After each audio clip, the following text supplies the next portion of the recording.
Hi, Joe here, woollycottage.com. It is Patreon time for Rolags again. So the last video that I did, I blended some natural white merino, 23 micron count, and I blended it with a, what was it?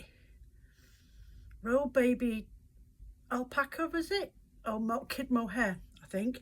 And the other one was Patricia Silk. Now I'm sticking with a natural theme again. But how often, if anybody ever uses World of Wool and you've ordered a Botany Bay bag and you've ordered the colour bag and they send you the grey wool, the natural breed wool, and sometimes you have to try and figure out what it is that they've sent you. I get that as well. It's not just you, and it winds me up because sometimes I'm like, oh, come on, the guessing game again. But because I've been using wools for a long time, and working with them and that, though I don't tend to use a lot of greys. If I'm using natural greys, I usually go for Blueface Leicester Oatmeal. I like Finnish and Icelandic wools, but they can be a little bit coarse, but well, to work with. They can be a little bit stringy to work with, but they're nice when you get them blended up, especially if you soften them down with some really luxury fibres like baby camel, yak, that sort of thing, or even some silks, which is really quite a strange thing to put in with it. But I'd probably stick with more the yaks and the baby camel, that sort of thing, or mohair goat. Joe. So with that, I have got two different types of natural grey blends that I'm doing. One is going to be an inspiration from a roving that I get in, and I want to see if I can replicate that into Rolags. Okay, we'll do that one in a minute. What I'm going to do with first is I've got two grey wools here. One is Norwegian and the other one is Gotland. I'm using that, but then I'm also going to use this, which is a super fine merino, which is a 14.5 count merino blended with baby camel, and it is so delightfully soft. So that's what I'm going to use, and I've actually got some on the blending board, so I'll tilt you down and I'll roll these three off, and then I'll show you how I put them together. Okay, there we go. So it's all blended in here, and I'm going to get,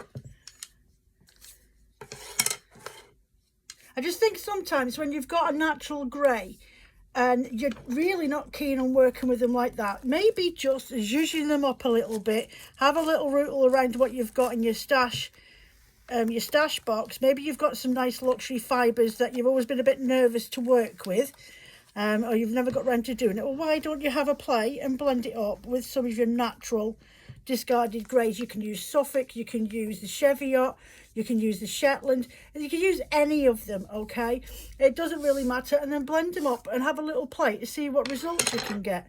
So I'm just going to take that out of there, and because it's quite a long fibre, it blends up really quickly. It blends really quickly. It's very hairy because of the guard hairs in some of it, but you can just make out the little fawny stripes in there from the baby camel.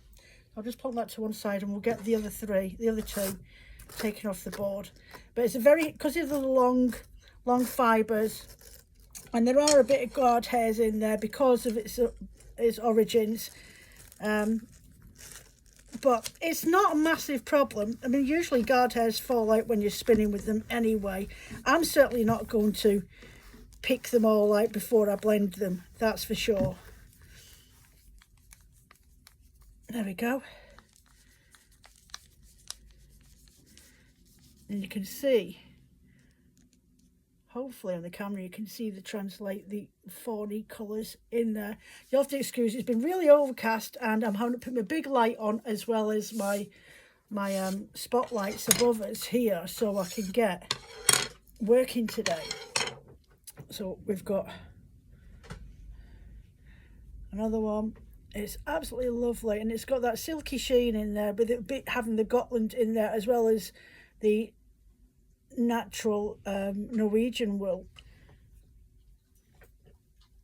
So next one, last one, I'm just gonna try and pull up these hairs a little so I can catch them all, even though I'm going to do another one in a minute anyway. So pick that up there.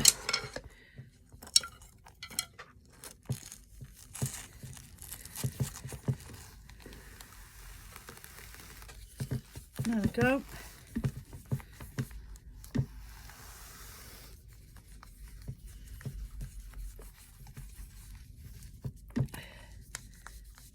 That, so you can see how hairy that is. It's just the fibre that you're working with. It's an old wool. It's very straight laced in its fibre stretch. It's not got much staple crimp in there neither, so it's very, it comes across as a very haloed wool when you're using these older Scandinavian breeds. So there we go. 1, 2, 3. So I'll show you how I made those. I've got a batch going on in here in my box, and like I did last week, there'll be 2 sets available, 6 of each in that one pack. Okay, so what I do is I start off with a short length of my Gotland wool, and I start one side and then go over to the other, and then I fill in the gaps as I usually do. And with it being grey, you can just about make it out where I've put it. And I say smaller lengths. If you've got a length that's about, I don't know, 30 centimetres long, just split it in half, like width-wise, not lengthwise. Split it in half and I'll work with it from that. Because I find, and I did this on my live chat the other week there on Instagram, that if I have the length too long, I can't control the way it comes out, and end up with really lumpy bits of clogged up wools and like big blobs of it in one section. So just split the wool what you're working with. So I'm just going to put that on there, and now I'm going to get a little bit of my Norwegian, and I'm going to put a little bit on here. Again, start one side, do a section in the middle and a section there, a little bit there and a little bit there, and I'm just going to put that to one side. Now I'm going to take my blended super fine merino with a baby camel, and baby camel is this beigey colour here, and I'm going to all of this section, just guide it down with my hand.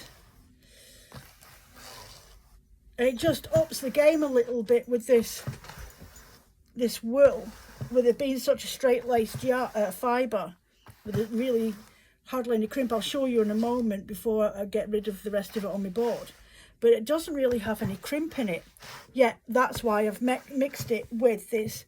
Let me just double check it is the Norwegian that I've mixed it with, because I did have a couple of them out. Hold on a second, I'll just look at my notes.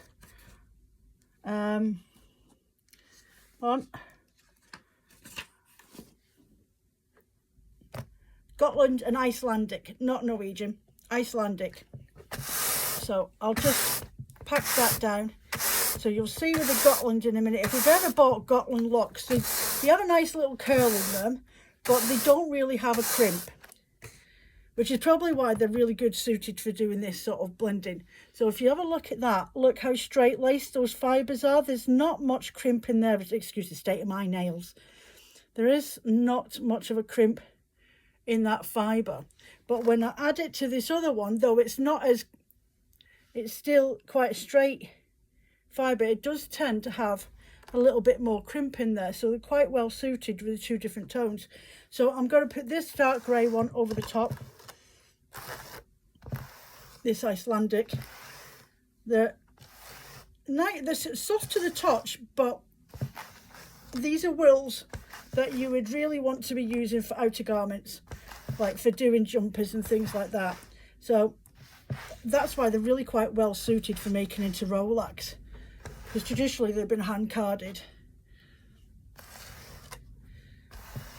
And what do you do with hand carded wools? You put into little Rolags or little clouds, don't you, to spin with. So I'm going to have to pack this down a little bit.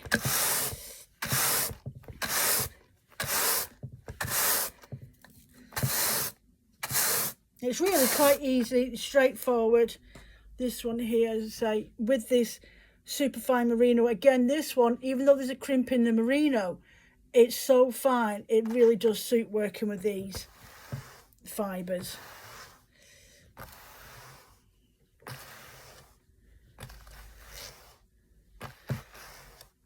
I like to spin longer longer staple length wools in Rolags. I find that sometimes if you've got a really long staple length, around about 10-12, especially as a beginner, it can feel like, you can spin really fine with it, don't get me wrong, but on a Rolag I think it's easier for a beginner to get used to spinning it like that, until you get your confidence. That's how I started out spinning with Rolags. I really used to like spinning with Rolags a lot, and when I was first starting out, before I even knew the differences between the staple lengths, I went for all the old traditional wools because I've got a fascination with Scandinavia and all that sort of thing, like a lot of people do. So I sort of stuck with those, and when you order off sample packs, they would send you out these really hard to work with wools as a beginner. They're very short, some of them are short staple length, some of them really slippery to work with, really scratchy, and I always think that's a really bad way to get someone going. But I did a bit of research and I watched some videos and realised that Rolags was probably the way to go, and that's how I ended up making my own blending board and working with those fibres from that, and then mixing them up with other fibres that I actually enjoyed to spin with. And I actually found it a lot easier until I got my confidence with my spinning, and then I went down the back route, as we all do, down the back cave. There we go.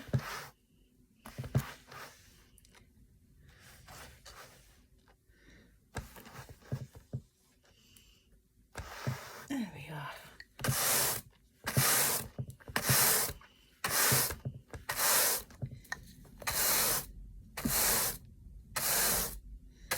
And then that's ready to get Rolagged off.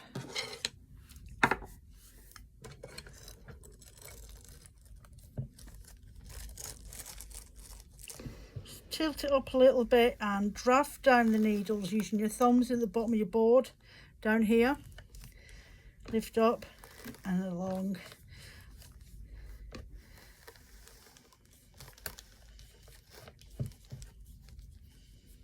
There we go. So there's one.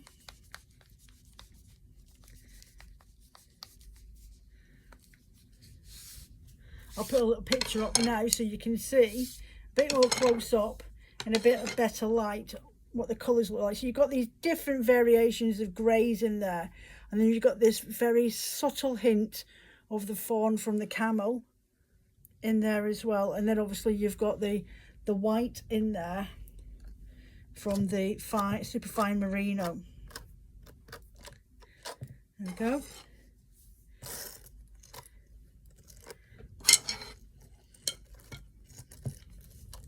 It's going to give your wool a little bit, by blending it with that sort of fibres, doing this mix, it's not going to bring down the micron count of your wool by no regards, but what it will do is make your final project feel a little bit softer, okay? And with camel and stuff like that, you're looking at warmth protecting, warmth and insulating fibres from these cold climate sheep breeds, and the camel that can sustain quite intense climates as well, especially at night time in the deserts. It can get down to minus on those deserts, believe it or not. There you go. So yeah, I think it's a really nice mix to put together. You can buy the D-head baby camel on its own, and they usually come in little 50-gram packs, and they're about £5 or something.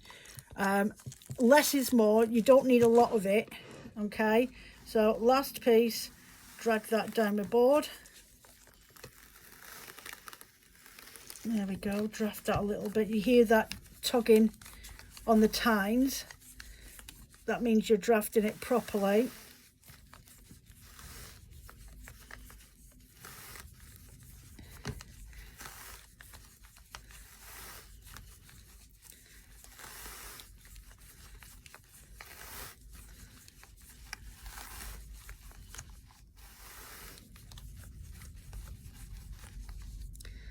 Go.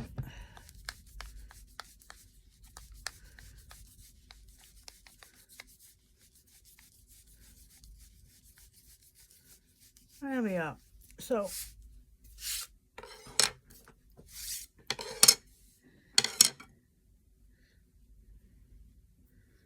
3.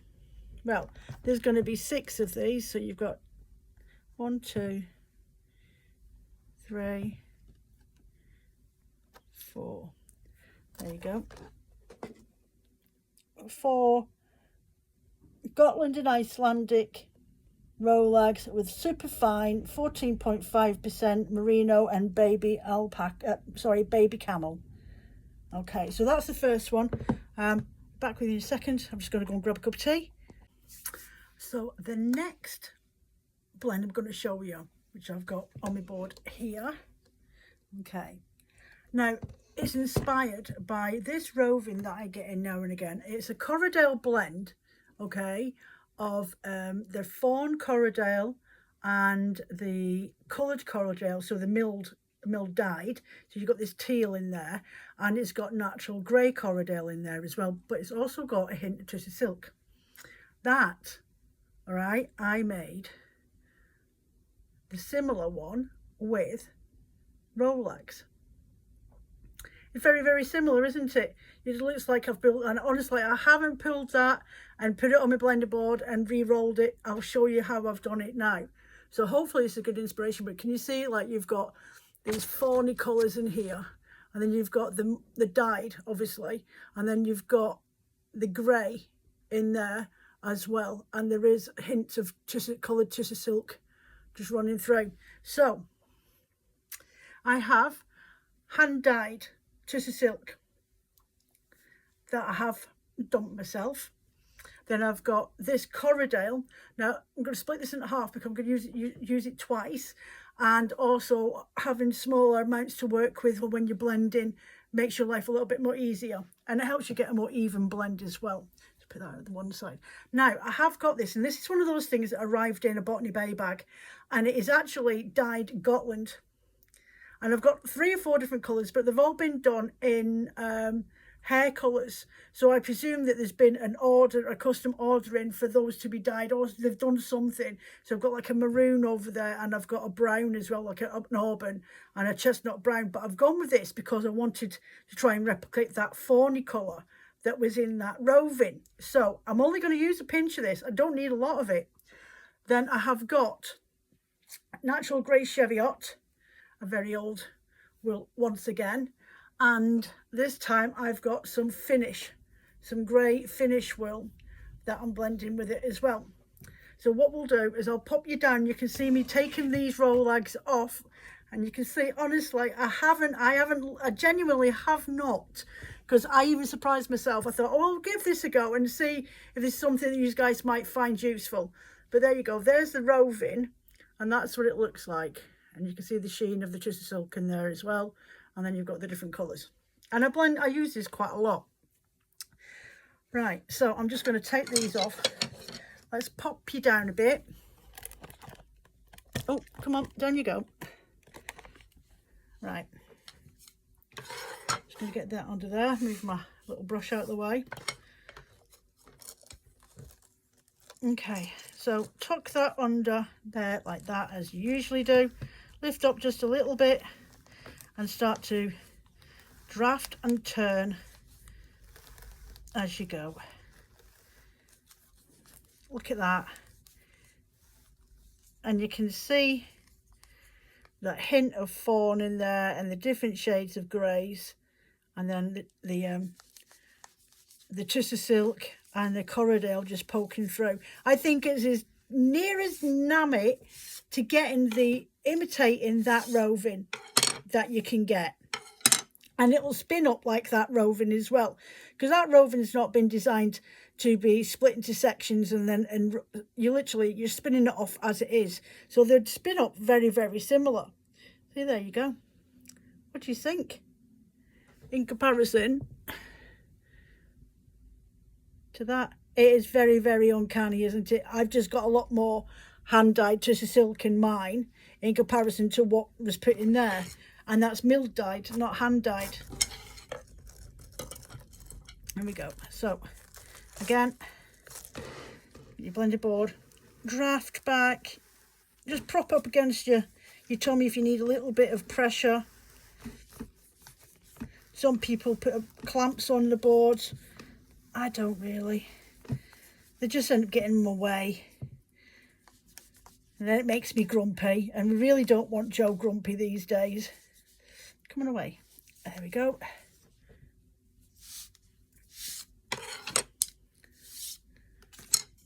Ooh.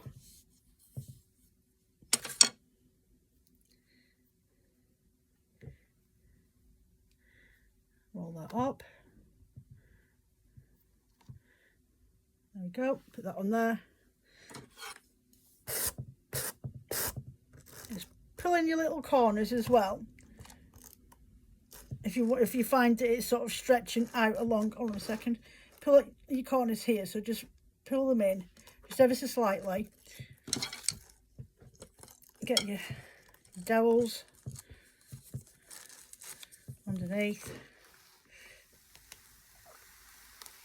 Drag down the board to draft it. Lift it up a little bit, and again draft down.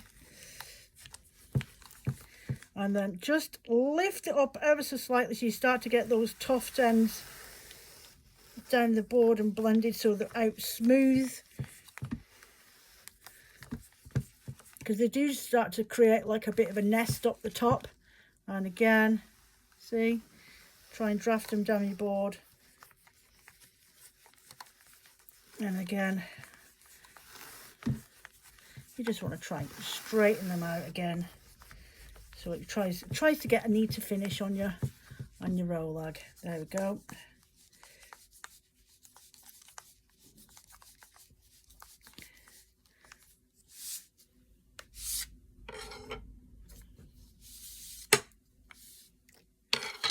And that's another one done.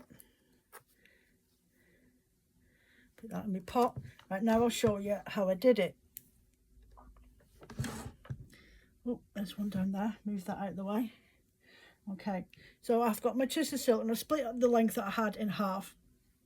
And I have got my finish there. Well, I'm going to start off with, I had one length of this cheviot. I'm going to put one half to the side, and I'm going to over one side, over the other, in the middle, and then in those two sections there, and then I can make sure I've got a really good even coverage and into these little gaps here. It's the exact same as I do every time. And then just go over with the last that I've got on my hand for any spots that I think might not have much coverage. Okay, then I'll give it a quick pack down. Right, now I want this golden blonde sort of colour, straw blonde, so I'm going to put that one there. And I want these little sections quite dense so that it shows when you make your Rolag up. I want them to pop through, so I want these quite thick. There we go. So I'm just going to keep a little bit to one side, move that over there. Now I'm going to get my twisted silk.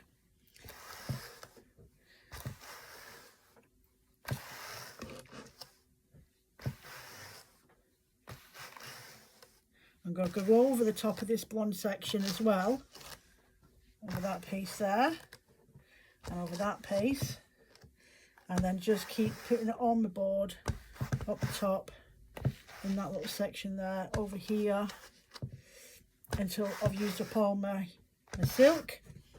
And again,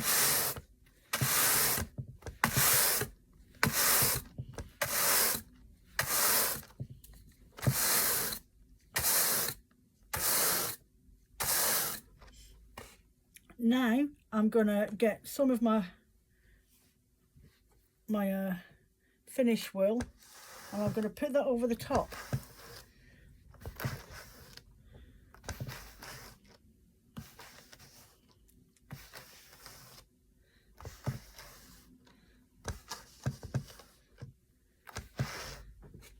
And I'll brush that down.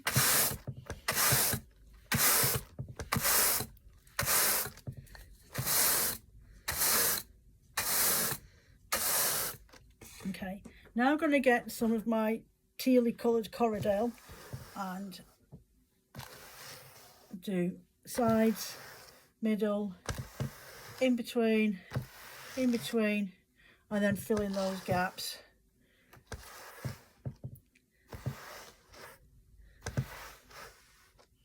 Don't mind if it hasn't got complete coverage.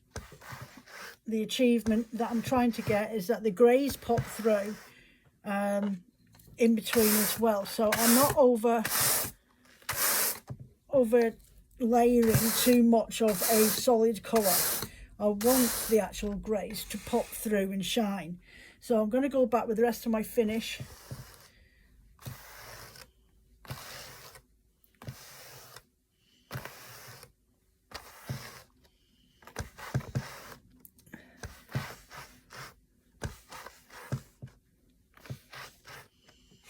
Okay.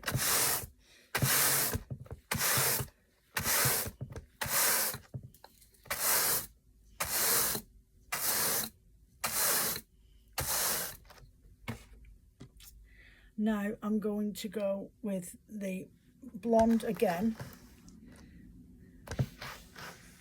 And this time, instead of doing the edge, the middle and the sides, like I did on the first time, I'm going to just put them where I guess is the centre of those colours. And because it's got that long fibre in it, can be a bit taily to work with.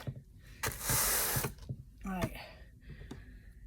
Now I'm going to get some of my Cheviot. I'm just going to split this little piece like that, and I'm going to put that over the top. And again, I'm just trying to encourage the browns to come out in between all these colours, instead of getting sections when I'm making it into a Rolag that I just get pops, like lots of areas where it's solid colours. I want it to have a really good transition of all the fibres showing through the characteristics, like I showed you on that Rolag that I'd made.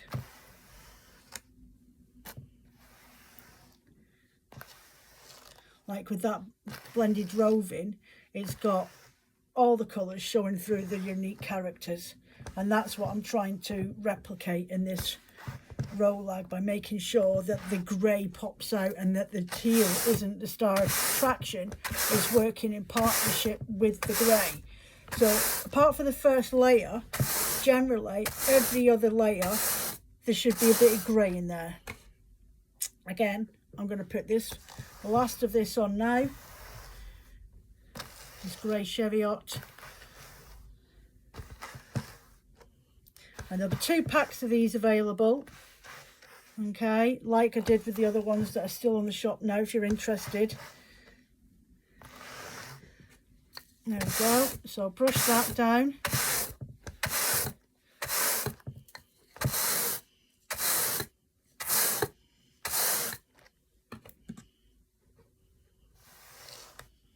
And then go on with my Corriedale Teal.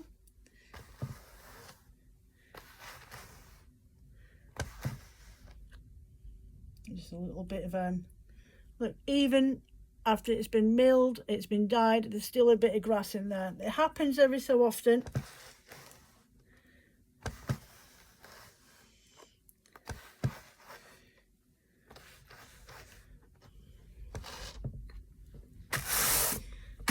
And there we have it. So at the very beginning, first layer, I put the grey on, but then after that I put the colours in there, the silk and the blonde, and then a layer of grey. So they're what I call my character building layers. I want that to be hopefully what I see when I start to roll the Rolags. Is going to start building up the character that I want to portray in this Rolag when it's finished.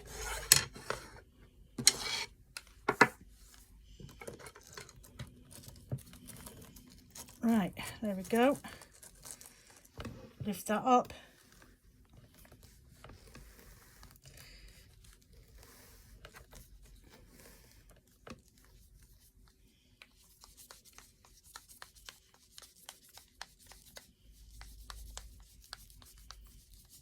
Put that to one side. And again.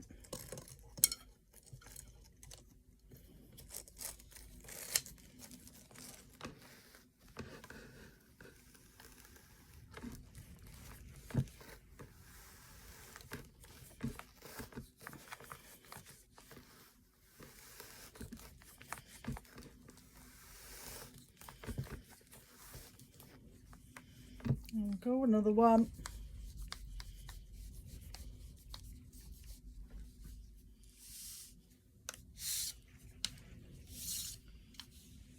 That one to one side, and then the final one.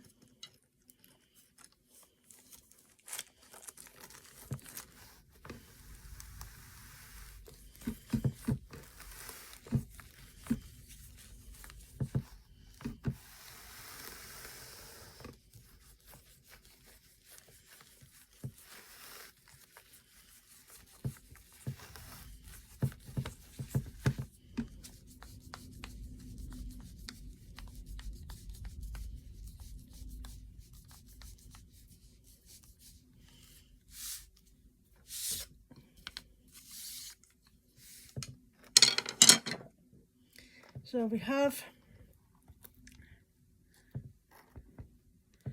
a blend of natural grey Cheviot and natural grey Finnish wool with hand-dyed tussar silk, and the Corriedale with the blonde is actually it's not a finish, it is actually a dyed Gotland. Is really stringing out. There you go. So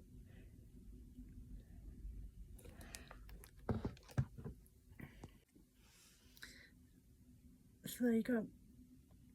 That is my interpretation of this natural Corriedale blend. Uncanny. Right, we might have to have a go at doing that again. I've got some really pretty blends over there, and I might have to see if we can actually interpretate them into Rolags out of what we've got in our stash. I'll have a look through my colours and see what I could come up with for the next video. If this is the sort of videos that you like with the on the blending boards for the Rolags. I know that some of you want me to do bats and mini bats as well. To be fair, I will do them, and I will do them part of the Rolag set, but there's no art in doing a mini bat. You're literally blending up your board for your Rolags, but instead of picking Rolags, just get your dowels. Don't do any drafting, just roll them all the way up until it comes off your board, and then there you've got a mini bat. And it's just a matter of down to you, roll it over once, roll it back on itself, and then turn it over into a little sausage roll. Tie a little bit of string around it so you don't lose its shape, or if you want to just put it aside until you get you've got the amount that you want to blend up. But really the principle is exactly the same as what I do for Rolags, but I will do a couple on the next video, and I will do like say 4 Rolags out of a blend, and then one of them I'll save and do as a mini bat, and I'll put them in the packs for those that are interested to see that actually be done. But honestly, there's no science to it, there's no technical thingy to doing it, but if you just want to see it for your own confidence, I will do that for you for my next video. Okay, so Q&A as well. I need your questions and queries and thoughts and ideas and things like that. Whenever I do a Q&A, it will be the Willie Cottage logo that will go on the square if you're ever looking for it, and it'll always be dated for the month. So I think we're at October's now for Q&A, so I'll pop that up after this video is downloaded. Yeah, you know, brain melt. So I'm off to go and get my cup of tea, and I've got bats to blend up for the shop, which will be solid, semi-solid recycled bats this week. Yeah, in about 4 weeks time, some of you will be aware that I do a Christmas virtual market over my Instagram account, and I always do a giveaway, and I always do a discount code that only people that have viewed it and watched it can go and use and go and order themselves some Christmas stuff. So yeah, I've got that going on in about 4 weeks time, but if I will drop it on here, but if you go over to my website and subscribe, if you don't already, there will be a newsletter with a date for the Saturday that I'll be doing the actual live chat. Okay, I always plan it when Phil's off, you see, because he likes to play. Last year he got one of my gnomes to chase us in the blinking studio. Anyway, so yeah, I'll be doing that. There'll be some new products, some new stock coming out, and new designed bags. I've been up to my eyes this week. That's why this is late coming to you. Not on purpose. I just haven't found the time. It's these Christmas Advents. It's trying to get 2.5 months worth of work done in a month. It's been absolutely bedlam in this room. I couldn't even reach I had I had a custom ordering the other day, and all my Christmas Advent roll bats were all in boxes, and they were pushed up against the side, and I was literally like this with my drum card trying to do his blinking order. So yeah, it's been absolutely hectic in this room, and I've been cutting fabric and sewing project bags for Christmas Day Advents as well. So I've had 12 of those to get sorted out. So honestly, I'm not avoiding you guys, I promise. I'm trying to get things done, and I've not been too great this week. I've been a little bit under the weather. My new medication's kicking in a new level, so I think it's affecting me a little bit. So I'm trying to get used to that and get an even balance again. Right, anyway, I'm off. Take care of yourselves. I hope you've got those hatches battened, because it's 50 to 70 mile an hour all the way through till 4 o'clock tomorrow morning for us. I don't know what it's like for anybody else. Take care of yourselves. Don't forget to hit that thumbs up, even though it's a linked video. Questions and answers, you've got about a week and a half to get those done, so I can get it filmed for not next weekend, the weekend after, if that's okay. Ask me anything. If there's a repeated question in there, I will probably drop you a link into what video to go back and look at that, because I have started getting repeated questions. So think of anything. Joe, what spinning wheels have you got? I've actually got a new one. I have got a new one, and I haven't told anybody about it because I haven't had a chance to play on it yet. Anyway, she's vintage. He's vintage. It's called Logan. Right, take care of yourself. I'm definitely going now. Have a good week, and I will see you soon.